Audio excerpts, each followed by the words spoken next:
So good morning guys, और आपके crack exam channel में आप सभी का स्वागत है। तो आज के इस वीडियो में 8 अप्रैल की इंपॉर्टेंट करंट अफेयर्स को हम लोग कवर करेंगे। तो देखिए हमारा पहला प्रश्न क्या है, बड़ा इंपॉर्टेंट प्रश्न है ये। अभी आरबीआई ने पेमेंट्स बैंक बैलेंस की सीमा को बढ़ा करके कितना कर दिया?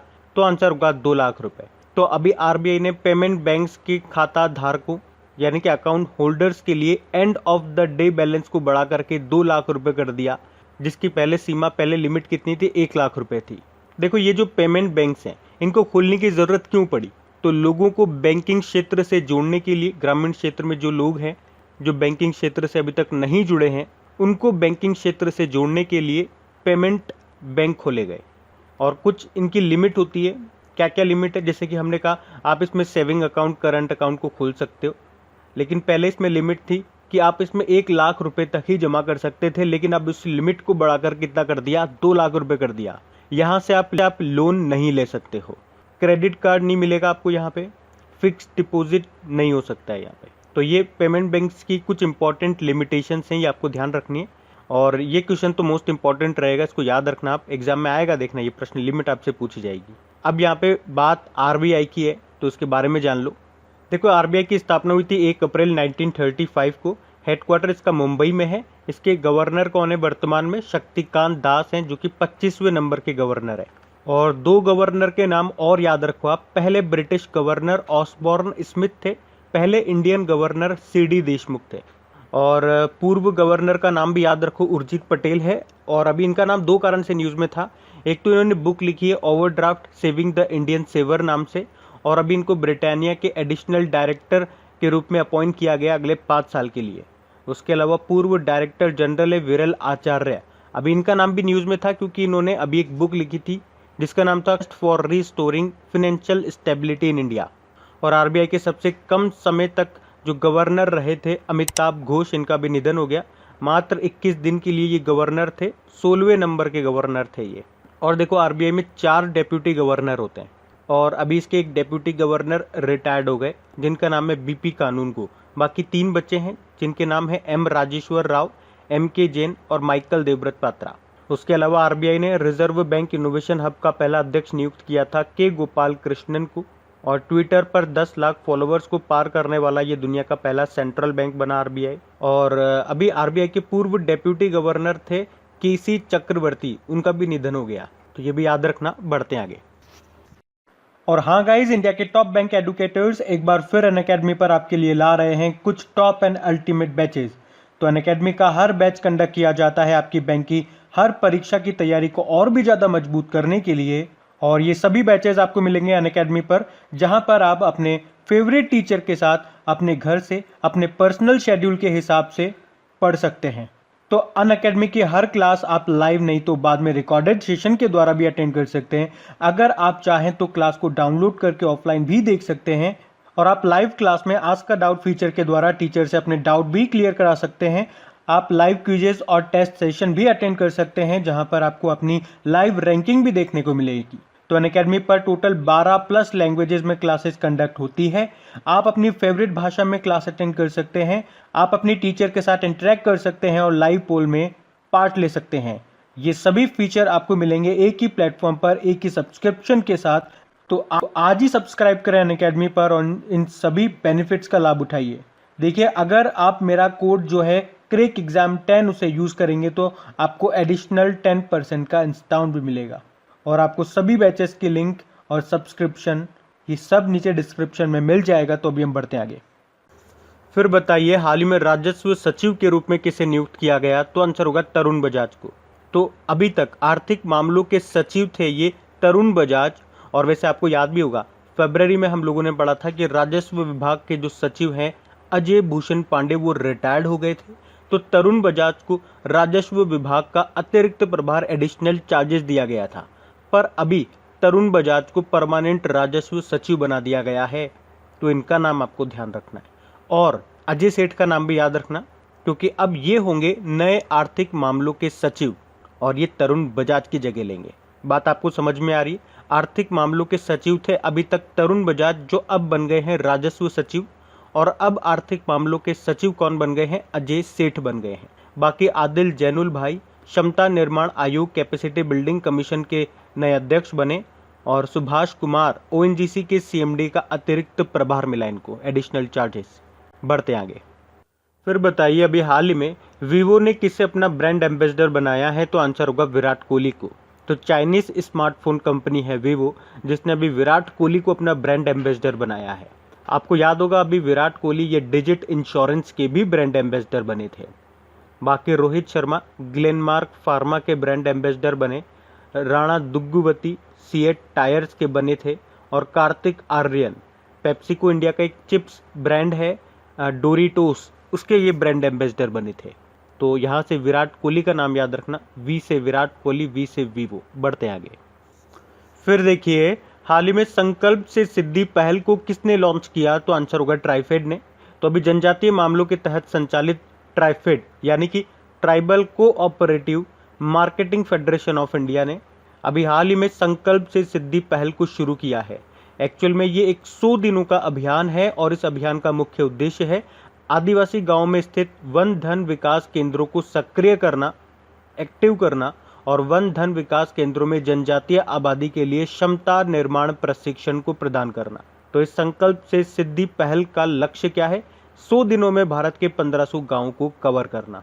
देखो ट्राइफेड की फुल फॉर्म मैंने आपको बताई, tribal cooperative marketing federation of India, स्थापना 1987 में हुई, नई दिल्ली में हेडक्वार्टर है, और उसके मैनेजिंग डायरेक्टर प्रवीर कृष्णा है।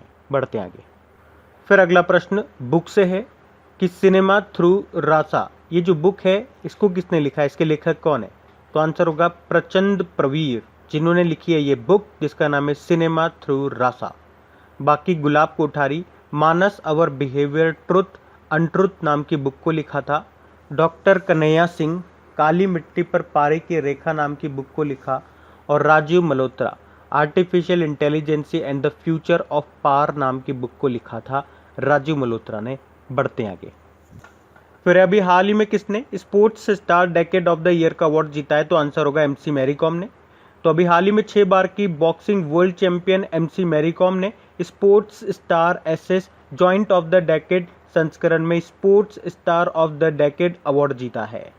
तो वहीं शूटर अभिनव बिंद्रा, इनको international joint of Indian sports सम्मान से सम्मानित किया गया, जो कि व्यक्तिगत ओलंपिक स्वर्ण पदक जीतने वाले एकमात्र भारतीय हैं। और मैरी कॉम से आपको याद आता होगा मणिपुर की हैं ये, और अंतर्राष्ट्रीय मुक्केबाजी संघ इसकी चैंपियंस एंड वेटरन समिति की अध्यक्ष इनको चुना गया था, अभी कुछ दिन पहले की बात है। बढ़ते आगे। फिर बताइए अभी हाल ही में संसदीय कार्य मंत्रालय के सचिव के रूप में किसे नियुक्त किया गया? ज्ञानेश कुमार को। तो अभी केरल केडर के आईएएस अधिकारी हैं ज्ञानेश कुमार, जिनको संसदीय कार्य मंत्रालय के सचिव के रूप में नियुक्त किया गया है। अच्छा, हमारे संसदीय कार्य मंत्री पार्लियामेंट्री अफेयर्स मिनिस्टर कौन है? प्रहलाद जोशी हैं। कोल एंड माइंस मिनिस्टर भी यही है, जिनका निर्वाचन क्षेत्र है धारवाड़ कर्नाटक। अच्छा सुनो, अभी अली रजा रिजवी ये सार्वजनिक उद्यम विभाग में नए सचिव बने हैं, और जतीन्द्र नाथ इनको मत्स्य विभाग का सचिव नियुक्त किया गया है। तो ये नाम भी ध्यान रखना। बढ़ते आगे। फिर स्पोर्ट्स एक्सचेंज ने किसे अपना ब्रांड एम्बेसडर बनाया? तो आंसर होगा पृथ्वी शॉ को। तो भारत में फैंटेसी स्पोर्ट्स के क्षेत्र में सबसे नए और सबसे तेजी से उभरने वाला प्लेटफॉर्म है ये स्पोर्ट्स एक्सचेंज, जिसने अभी क्रिकेटर पृथ्वी शॉ को अपना ब्रांड एम्बेसडर बनाया है। बाकी Sachin Tendulkar Paytm first games के ब्रांड एम्बेसडर बने। अजिंक्य रहाणे न्यू ग्रोथ, जो कि छोटे व्यवसायों को लोन देने वाली एक कंपनी है, उसके ब्रांड एम्बेसडर बने थे। और दीपिका पादुकोण ये लेवाइस की ब्रांड एम्बेसडर बनी थी। बढ़ते आगे। अगला प्रश्न क्या है? हाल ही में अटल इनोवेशन मिशन का मिशन निदेशक किसे नियुक्त किया गया? तो आंसर होगा डॉक्टर चिंतन वैष्णव को।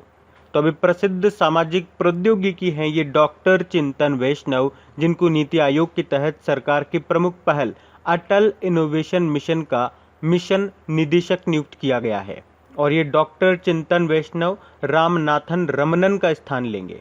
बाकी संगीता श्रीवास्तव इलाहाबाद विश्वविद्यालय की पहली महिला कुलपति वाइस चांसलर बनी थी। नीतल नारंग इंडियन सॉफ्टबॉल फेडरेशन की पहली महिला अध्यक्ष बनी।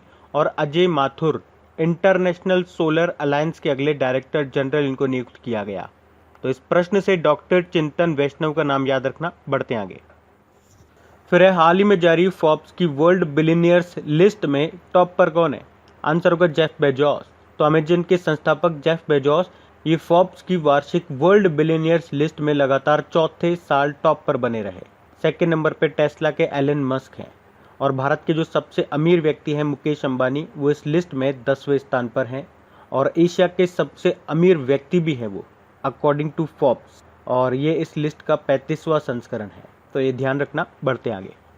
फिर बताइए, कोरोना वायरस के कारण 2021 में होने वाले टोक्यो ओलंपिक से बाहर होने वाला पहला देश कौन सा है? तो आंसर होगा नॉर्थ कोरिया। तो कोविड-19 के कारण नॉर्थ कोरिया ने टोक्यो ओलंपिक में पार्टिसिपेट करने से मना कर दिया है। टोक्यो ओलंपिक ये इस साल 23 जुलाई को शुरू होंगे, जो 8 अगस्त तक चलेंगे। वैसे ये 2020 में होने वाले थे, लेकिन कोरोना वायरस के कारण इसे पोस्टपोन कर दिया गया और अब ये 2021 में हो रहे हैं। और टोक्यो ओलंपिक के जो शुभंकर हैं वो है मिराई तोबा और सोमाइती। अब बात नॉर्थ कोरिया की है, तो ये रहा मैप में नॉर्थ कोरिया। देखो, इसकी कैपिटल प्योंगयांग है, करेंसी है नॉर्थ कोरियन वॉन और प्रेसिडेंट है किम योंग उन। और मैं आपको बता दूं कि नॉर्थ कोरिया और साउथ कोरिया को डिवाइड करने वाली जो लाइन है उसको क्या कहते हैं? 38th पैरेलल कहते हैं। बढ़ते आगे।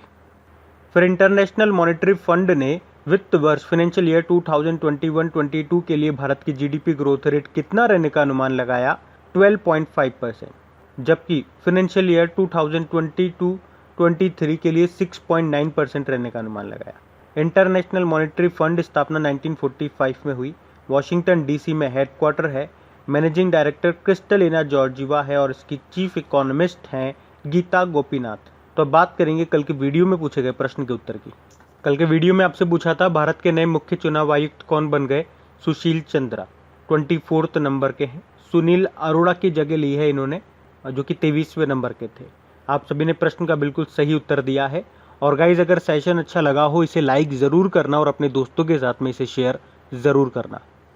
और वैसे भी आप तो आपकी इन करंट अफेयर्स का रिवीजन करवाने के लिए मैं इसका ऑडियो भी तैयार कर रहा हूँ, तो दिन में 4 से 5 मिनट निकाल करके वो आप ऑडियो सुन लीजिए, ताकि आपका इन करंट अफेयर्स का फिर से रिवीजन हो जाए। क्योंकि आपको पता है चीजों को पढ़ना इंपॉर्टेंट है, लेकिन समय समय पर उनका रिवीजन करना बहुत ज्यादा जरूरी है। रिवीजन नहीं करोगे तो वो सारी चीजें आप भूल जाओगे। तो आप ही के लिए मैं इसका रिवीजन ऑडियो तैयार कर रहा हूँ। तो उस ऑडियो का लिंक मैंने नीचे डिस्क्रिप्शन में दे दिया है, वहां जाकर के आप मुझे फॉलो कर लीजिए। और फॉलो करने के बाद में पास में जो बेल आइकन आएगा आप उसे जरूर दबा लेना, ताकि जब भी मैं ऑडियो अपलोड करूं उसका नोटिफिकेशन आपको मिल सके। और एप्लीकेशन अगर अभी तक आपने डाउनलोड नहीं किए तो उसका लिंक भी आपको नीचे मिल जाएगा। वहीं पे आपको क्विज, वीडियो, पीडीएफ सब मिल जाएंगे। तो इस प्रश्न का उत्तर आता है तो कमेंट बॉक्स में जरूर टाइप करिए। चलिए अब मिलते हैं करंट अफेयर्स के रिवीजन वीडियो में। Thank you guys.